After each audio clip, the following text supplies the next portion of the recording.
Hello everyone. In this little video we are going to go over how to do a hanging indent.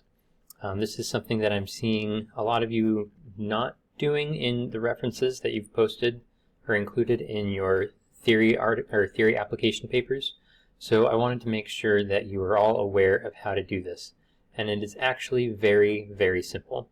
A hanging indent is simply where the first line is flush with the edge of the margin, and all the subsequent lines are indented slightly. The standard is ½ inch.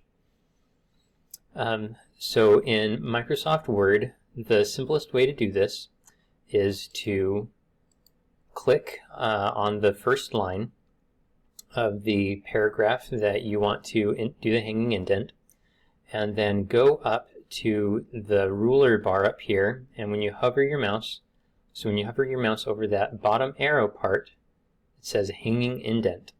You then grab that, right click, and you pull it over to where you want it indented to, and there you have it. Simple hanging indent. Now we're going to undo that real fast.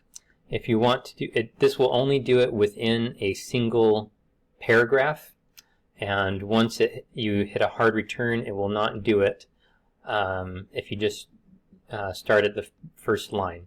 If you want to get all of them, then just highlight all of the references that you want to do a hanging indent on. Go back up here again. There you go. Easy as that. So now you know.